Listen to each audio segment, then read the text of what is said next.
Edgar Angsman. I am in the Costanza-Robinson lab, and I'll be talking on the source attribution of salt pollution in Vermont streams using random forest modeling. So first, why is salt pollution an issue? So it's an issue for a couple of different reasons, and first, it can have a negative impact on the safety of drinking water. So while we don't typically take water from streams as drinking water, streams flow into larger bodies of water that we do pull from for drinking water. And when water that has a high level of salinity is flowing through lead pipes, it can leach lead into the water, which is like a terrible health concern. And also drinking water with elevated levels of sodium over time can lead to health issues like high blood pressure. So the second reason that salt pollution is an issue is that it is very damaging to aquatic ecosystems. So there's a lot of cool research being done on this, particularly in the Moody lab at Middlebury College, that has shown that an increase in salinity of streams is associated with a decrease in the biodiversity of those streams. All right, so where is this salinity coming from in our environment? One of the main sources is de-icing salt. So as we all know, road salt has to be applied during the winter months to make our roads drivable. But once this road salt is applied, it has to wash away somewhere and often ends up in our streams. Agricultural practices are also a main source of salinity. So fertilizers and pesticides contain high concentrations of salts. And animal waste also contains high concentrations of nutrients, so like phosphates and nitrate salts. Again, that can wash up and end up in streams. And so the last sources of salinity are wastewater. So this is kind of in two different forms. So in public sewage systems, so maybe like you flush your toilet at home or something goes down the sink in Hall, it ends up at a wastewater treatment facility. And at these treatment facilities, it's treated for a bunch of different chemical parameters, but not necessarily salt. And then that just gets dumped right back out into the environment. Private septic systems are also a source of salinity. So Vermont is on septic at one of the highest rates in the country, but these septic tanks are known to leak pretty often. And when they do, they leak untreated sewage into groundwater, which can be transported into surface waters. So how can we determine where this salt is coming from? And first, why? If we can attribute the source of salinity, then that can help guide policymaking decisions that can lead us towards mitigating these issues of salt pollution. So something that's super important to my thesis is this concept of chemical fingerprinting. So it's very similar to that of forensic fingerprinting, where if you have a crime scene and you know some suspects, if you can identify the fingerprint of one of the suspects at the crime scene, then you know who committed the crime. In the case of salt pollution, the crime is going to be salt pollution at a stream, and our sources are going to be the ones that I just mentioned. If you can identify a chemical fingerprint associated with one of those sources of salinity, then you know where the salt pollution is coming from. So an example of that would be a close to 1-to-1 ratio of sodium ions to chloride ions, because road salt is really just sodium chloride. All right, so traditionally in literature, this has been approached by plotting elemental ratios and concentrations by each other. And in this figure over here, Pano et al. Approached the source attribution of salinity in groundwater by plotting a bunch of these source-specific samples, so samples with like known sources of salinity. And they plotted the chloride to bromine ratio by the total concentration of nitrogen. And you can see that the road salt and affected water samples plotted out separately from the others. So what they would do is they say, okay, anything that plots in this box is affected by road salt.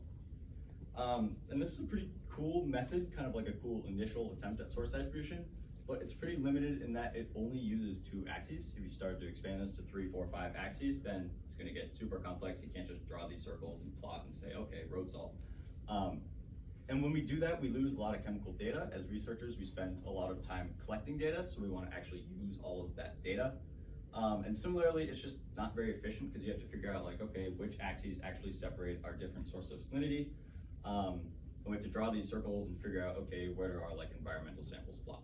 So that's a lot of work. So I wanted to build upon this methodology and use something called random forest modeling.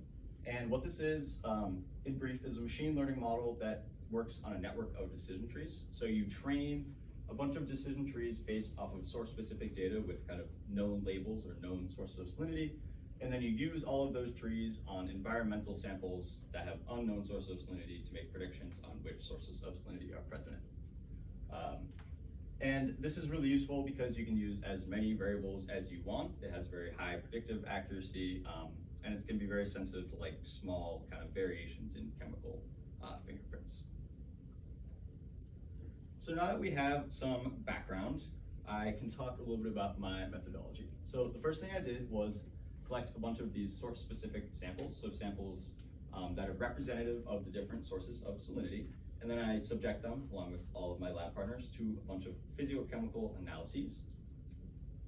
I'm only going to talk about the ones I ended up using in my model, but there were a bunch of others if you're curious. So what we did quantify was the concentrations of minor cations. So sodium, magnesium, potassium, and calcium we quantified by inductively coupled plasma mass spectrometry, which is a bit of a shame. I'm only going to mention that one time because I spent almost all of my lab work doing that method. So if you have any questions, feel free to ask. And I sent out samples to the University of New Hampshire Water Quality Lab to be analyzed for dissolved organic carbon and total dissolved nitrogen. Now, using this physiochemical data, I input the source-specific data into a random forest model to be trained. And instead of using just the concentrations of this data, I use the proportions of concentrations. And the reasoning behind that is with streams, the concentrations vary quite a bit based of like how high the flow rate, so dilution. But if you use proportions, then that's kind of a normalized value and it's not going to change with things like snowfall, rainfall, or anything like that. So once we had this random forest model trained on source-specific data, we could actually go and collect some stream samples, subject them to the same physiochemical analyses that we did the source-specific samples, and then run all of that data through our random forest model, and then that'll output which sources of salinity we think are present at those streams. Okay, oh, and I should say, there are two main goals of this project, and the first was to identify the chemical fingerprints associated with these different sources of salinity. And the second was to actually use the random forest model to make predictions on which sources of salinity are present for our stream samples and figure out if these predictions make any sense. So first I need to explain what these source-specific samples are. So I considered five different salinity sources.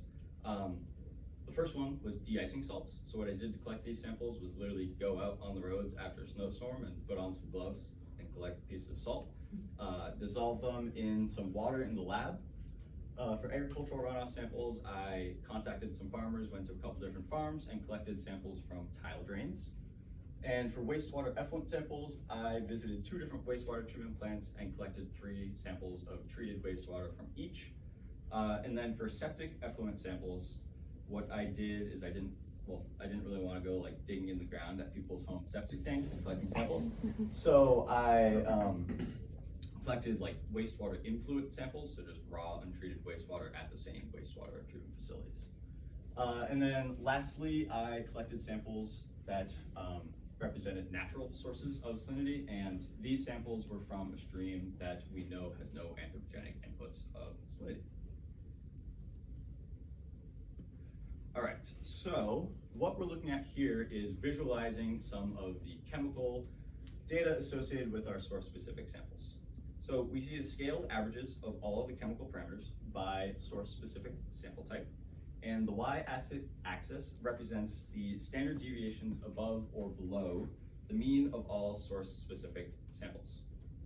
So we can start by looking at our agricultural runoff samples, and we see that they have a very low proportion of magnesium and dissolved organic carbon, and pretty high proportions of magnesium and total dissolved nitrogen.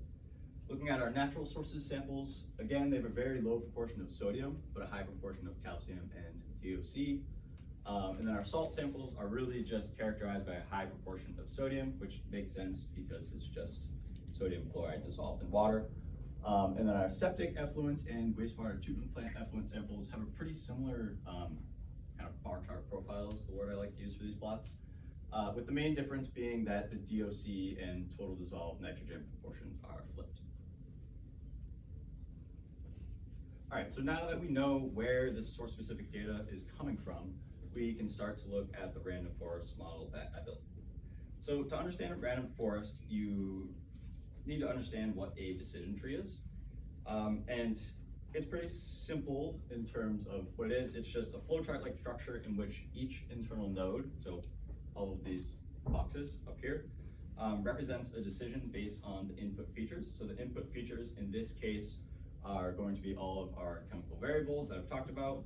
And then these different splits lead to different branches that correspond to different outcomes or like predictions. So our outcomes in this case are our 5 different salinity sources. And we can just kind of look through this tree and see that all of our samples start in this first node. And then our road salt samples are separated from all the other sample types by having a very high sodium proportion. All of the other sample types that didn't have that super high sodium proportion go to this next node, and then we split based off of the dissolved organic carbon. And if that's super high, then all of those samples are going to be natural sources of salinity. So we keep doing this iterative process of like binary splitting until we reach nodes that are pure, which means in each node only one source-specific sample type is present. So in a random forest model, what we're going to do is build a ton of these decision trees. But the cool thing is that each decision tree is slightly different in that it uses different combinations of input variables. So instead of just having one tree and separating our samples, we're gonna have 500 trees. And at each node split, how my model worked is it randomly selects one of the 6 variables as that splitting variable. And then the model will choose the optimal value for splitting that like best separates the samples. And it'll keep doing that until the nodes are totally pure. So we're going to have a random forest model that is trained on the source-specific data that includes 500 decision trees, all with slightly different combinations of our input variables. And we're going to use that random forest to make predictions as to which sources of salinity are present at our streams. So, what are my stream samples? For the last couple of years, we in my lab have been sampling 10 different streams every other week. You can see the geographic locations of the streams up here. Kind of the cool thing about these streams is that they lie across a land use gradient. So some of them are in pretty urban locations, the red ones up in the Burlington area. Some of them are in more agricultural locations, so kind of near Route 7, all that farmland we always drive through. And then some of them are like more cleaner, forested, less anthropogenic land use areas. And I wanted to share with you guys what some of our sites look like. So this is Snipe Island Brook right here, our reference site. So assumed no anthropogenic inputs of salinity. Centennial Brook right here is one of our grosser, more urban streams. Predominantly urban land use, and it actually collects runoff from the Burlington Airport. And then Sucker Brook over here, which we call Suck, I included because it's in my hometown of Williston and right next to where my mom works. All right, so let's actually take a look at some of the predictions by our random forest model. So again, our random forest model was trained on the source-specific data, made 500 decision trees, all of them slightly different. And then we input our stream data on that trained model. Each of those decision trees made a prediction as to which source of salinity is like present at that stream. And then the y-axis here is showing the proportion of the trees that predicted each source of salinity. So on the x-axis we have date. So we started collecting samples in summer of 2022, and we have up until roughly October of 2023. Our sites are ordered in terms of increasing land use for the first 2 rows. The last row is not subject to that same criteria just because it has different sampling dates. But the last row is sites that have predominantly agricultural land use. So I know this is kind of a lot to look at, so I want to direct your attention to a few different parts of this plot. So we start up in the upper left-hand corner with Snipe and John, which are our sites with the highest proportion of forested land use, so not a lot of anthropogenic inputs. And we see that the model is predicting natural sources of salinity to be the main driver of salinity. And this kind of makes sense because if there's not a lot of anthropogenic inputs, then there's probably not, the natural sources is probably the main driver. Next, we can look at our most urban sites, so Cent and Cata in the Burlington area. And we see that there is a lot of purple in this plot, which corresponds to road salt. And again, that kind of makes sense because as urban land use increases, so does impervious surface cover, and we're gonna have to use more road salt to clear off our roadways. So that prediction is, again, in line with what we would expect. And lastly, at our sites with the highest percentage of agricultural land use, we see that the model is predicting agricultural runoff to be the main source, which is in line with what we would expect. And so I can kind of tell you that these predictions make sense, but I can also back that up with some statistics. So here I plotted the urban land use percentage of our stream sampling sites on the x-axis by the proportion of the trees predicting road salt as the main source from the random forest model. And it's pretty cool to see that there's a statistically significant positive correlation between the two, just kind of indicating that our model's predictions make sense. And I made a similar plot here, but we're looking at agricultural land use on the x-axis and the proportion of trees predicting agricultural runoff as the predominant source on the y-axis. And again, we have statistically significant positive correlation between the two. So just backing up that the model's predictions actually seem to make some sense. All right, so some conclusions. Random forest modeling proved to be a pretty effective method for source attribution of salt pollution in streams. And this was especially true at the more intense ends of land use. So when it was like predominantly one land use, the predictions made a lot of sense with like predicting the expected salinity source. And the analysis of the chemical nature of our source-specific samples provided important chemical insight into their chemical fingerprints. So that was kind of visualized in that bar chart profile plot that I showed you earlier. And lastly, this approach holds promise for future expansion and application. So future expansion might look like including more chemical variables, maybe taking more source-specific samples because we're more sure of their chemical fingerprints. And then applying those results on streams suffering from heightened levels of salinity to actually guide mitigation strategies from a policy-making standpoint. And yeah, that is everything. I'm not going to go through this whole slide, but thank you very much to everyone who supported me. You guys are all awesome, and none of this would have been possible without all of you. Thank you for coming today.